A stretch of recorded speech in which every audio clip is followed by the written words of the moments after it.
TDP కేంద్ర కార్యాలయంపై దాడి కేసులో గుంటూరు జిల్లా జైలు నుంచి మాజీ ఎంపీ నందిగం సురేష్ ని మంగళగిరి పోలీసులు కస్టడీలోకి తీసుకున్నారు.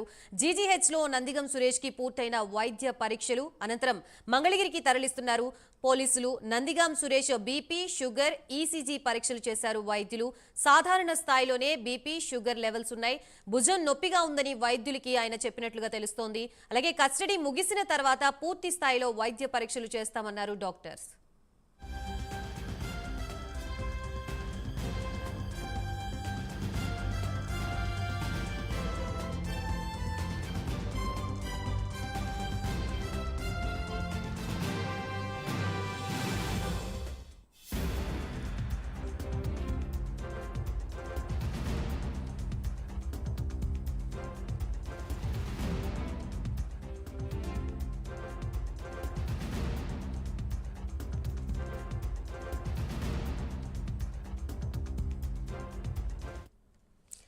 టీడీపీ కేంద్ర కార్యాలయంపై దాడి కేసుకు సంబంధించి నందిగం సురేష్ ని ఈ రోజు విచారించనున్నట్లుగా తెలుస్తుంది. దీనికి సంబంధించి పూర్తి సమాచారం అందించడానికి మా ప్రతినిధి రవికృష్ణ సిద్ధంగా ఉన్నారు. రవికృష్ణ,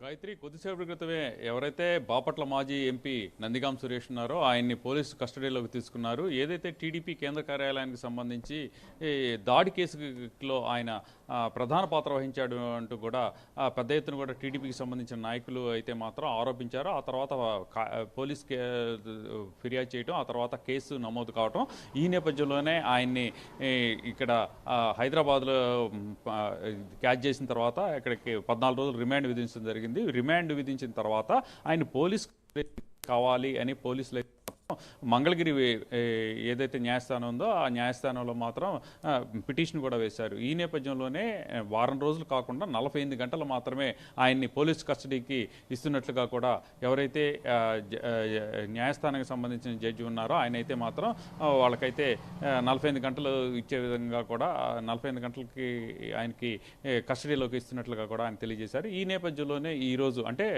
15వ తేదీ 12 గంటల నుంచి 17వ తేదీ మధ్యాహ్నం 12 గంటల వరకు మొత్తంగా కూడా 48 గంటల వరకు మంగళగిరి రూరల్ పోలీస్ స్టేషన్లోనే ఆయన ఉంటారు. ఈ 48 గంటల పాటు ఆయన విచారిస్తారు. ఈ నేపథ్యంలోనే ఈరోజు 12 గంటలకి మంగళగిరి రూరల్ పోలీసులకు ఈ జిల్లా జైల్లో ఉన్నటువంటి నందిగం సురేష్ని హ్యాండ్ ఓవర్ అయితే చేయడం. ఈ నేపథ్యంలోనే మొట్టమొదటిగా కూడా ఆయన్ని జీజీహెచ్కి తరలించారు. జీజీహెచ్కి తరలించి ప్రాసెస్ ప్రకారం ఆయనకైతే వైద్య పరీక్షలు నిర్వహించారు. వైద్య పరీక్షలు నిర్వహించిన సందర్భంలో ఆయనకి బీపీ, షుగర్ నార్మల్గానే ఉన్నట్లుగా కూడా వైద్యులు తెలియజేశారు. అలాగే గతంలో ఆయన భుజం నొప్పితో బాధపడుతున్నటువంటి విషయాన్ని ప్రస్తావించిన సందర్భంలో గతంలో ఏ మాదిరిగా ఉందో ఇప్పుడు కూడా అదే విధంగా ఉన్నట్లుగా కూడా ఆయన తెలియజేసినట్టు కూడా వైద్యులు అన్నారు. ఈ తర్వాత ఆయనైతే ఇక్కడ నుంచి అంటే గుంటూరు జీజీహెచ్ నుంచి మంగళగిరి ఈ రూరల్ పోలీస్ స్టేషన్కి తరలించారు. ప్రజెంట్ అయితే మాత్రం ఆయన మంగళగిరి పోలీస్ స్టేషన్కి చేరుకున్నారు. ఆయనకి సంబంధించి విచారణ అయితే మాత్రం మరికొద్దిసేపట్లో ప్రారంభం కాబోతుంది. అంటే ఏదైతే ఈ టీడీపీ కేంద్ర కార్యాలయం మీద దాడిన ఘటన ఉందో ఆ ఘటనకి సంబంధించి దానిలో సీసీ కెమెరా ఫుటేజ్ కనపడిన వ్యక్తులే కాకుండా వాళ్ళని ప్రేరేపించిన వాళ్ళు ఎవరు, మొత్తం స్కెచ్ గీసిన వాళ్ళు ఎవరు అనే దాని మీద కూడా పూర్తి స్థాయిలో కూడా పోలీసులు అయితే మాత్రం పెట్టారు. ఈ నేపథ్యంలోనే వాళ్ళకి అందిన ఆధారాలు అదేవిధంగా సీసీ కెమెరా ఫుటేజ్ ఆనాడు అక్కడ ఉన్నటువంటి సమీపంలో ఉన్నటువంటి సెల్ టవర్స్ నుంచి ఎవరెవరికి కాల్స్ వెళ్ళి ఎవరెవరి దగ్గర నుంచి కాల్స్ వచ్చినాయి అనే దాని మొత్తాన్ని కూడా వాళ్ళు విశ్లేషణ చేసిన పిమ్మట ఇక్కడ ప్రధానంగా కూడా నలుగురు దీంట్లో నిర్దిష్టంగా కూడా వాళ్ళ పాత్ర ఉన్నట్లుగా కూడా గుర్తించడం జరిగింది. నందిగం సురేష్, అలాగే ఈ లేళ్ల అప్పిరెడ్డి, తలసిల రఘురాం, అలాగే దేవినేని అవినాష్, ఈ నలుగురు కూడా గుర్తించి వాళ్ళ మీద కేసు నమోదు చేసినటువంటి నేపథ్యంలో వాళ్ళైతే మాత్రం ఈ హైకోర్టును ఆశ్రయించడం, హైకోర్టు బెయిల్ నిరాకరించడం, ఆ తర్వాత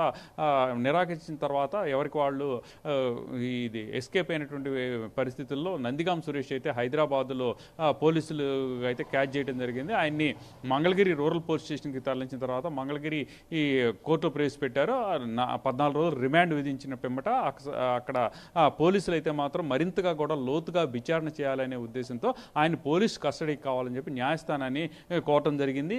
వాళ్ళు మాత్రం 2 రోజులు అంటే 48 గంటల్లో ఆయన విచారణకు అయితే మాత్రం అవకాశం పోలీసులకి ఇచ్చారు. ప్రజెంట్ అయితే మాత్రం ఆయన్ని విచారిస్తున్న పరిస్థితి అయితే ఉంటుంది. అంటే విచారణకు సంబంధించి ఆయన ఏ విషయాలు బయటకు వస్తాయన్న దాని మీద మాత్రం కొంత కన్ఫ్యూజన్ అయితే ఉంది. ఎందుకంటే ఒకవేళ దీని వెనక ఉన్నటువంటి వ్యక్తులు ఎవరు అనే దాని మీద కూడా నిర్దిష్టంగా కూడా ప్రధానమైన వ్యక్తుల పేర్లు బయటకు వస్తాయా అనే దాని మీద కూడా కొంత ఈ పొలిటికల్ సర్కిల్స్లో అయితే చర్చ నడుస్తున్న పరిస్థితి అయితే కనపడుతుంది. ప్రజెంట్ అయితే మాత్రం ఆయన మంగళగిరి పోలీస్ స్టేషన్లో ఉన్నారు. మంగళగిరి పోలీస్ స్టేషన్లో అక్కడ డిఎస్పీ అదేవిధంగా కూడా మరికొంతమంది డిఎస్పీ స్థాయి అధికారులు కూడా ఆయన్ని విచారించేందుకు సిద్ధంగా ఉన్నారు. దీనికి సంబంధించి ఇప్పటికే కూడా క్వశ్చనీర్ కూడా తయారు చేసినట్టు తెలుస్తుంది. దీనికి తర్వాత ఈ క్రమంలో ఆయన ఇచ్చేటువంటి ఆన్సర్స్, అడిగేటువంటి సమాధానాలు, ఆయన ఇచ్చేటువంటి ఆన్సర్స్ ఆధారంగా కూడా ఈ కేసుకు సంబంధించిన అంశం ఒక కొలుకొచ్చే అవకాశం అయితే ఉంటుంది. గాయత్రి.